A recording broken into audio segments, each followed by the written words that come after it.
How did you think your team was going to adapt to this new challenge of being in the Premier League? I think 7-8 months ago, when we kind of had the feeling in February that this was going to be a year of promotion, I think we already start managing expectations, managing people mindsets, you know. So I don't think we ever stayed too long on this, look at us, we're the best, and, you know, celebration. And so we use it as a launching pad to be in the Premier League. So none of us were mentally surprised or shocked by the fact that, well, if you play the first 8 games against the likes of Chelsea, City and all these teams, it's going to be tough. It's supposed to be tough. Obviously, the last few years of your career, you probably didn't play as often as you would have liked to because of some issues of injuries and the like. But whilst that was happening, was that when you thought you wanted to become a coach and become a manager? Yeah. Was it long before that? Yeah, no, I didn't start being a coach 4 years ago. Okay. That's just on the license. I think I was a coach 4 or 5 years before I stopped my career. From that moment, I could learn. I was lucky to be able to learn from the best. I had a great teacher when and I can't say it any different. When Pep came in, he answered so many questions I had for so many years as a player in the space of a pre-season.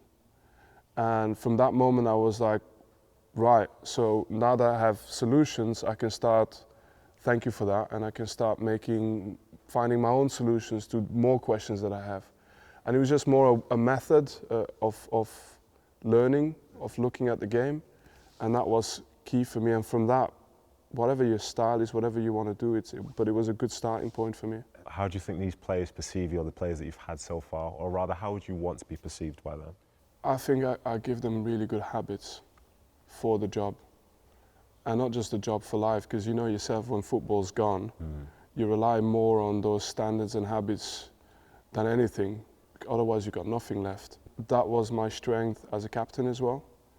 And that's something that I brought to the team that had nothing to do with my footballing skills. That was important within the club, though.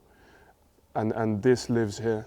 And I believe that's why we got more than 100 points. And I believe that's why, you know, if we have 10% chance of staying up, we have 20% chance of staying up. You know, it's that kind of, I really believe in that. So would Vincent Kompany, the player, say Vincent Kompany, the manager, would have been the best manager you ever had? I think I would have struggled with Vincent Kompany, the player, I realise now. Really? Yeah, yeah. Oh, wow. Because the young player, the young version of me was full of opinions and full of quick fire opinions. I can agree with that, yeah. Yeah, exactly. But I always had good intentions though. Yeah. Really good intention. I was always prepared to put in the work, but opinions nevertheless. And when it comes from a position of knowledge, it's valuable. When it comes from a position of lack of knowledge, it's a problem. Yes. Over the years, I think I really adapted well then, because I realized it was a weakness. But yeah, would I have liked to have the player Vincent Kompany? Yes, but I would have had my battles.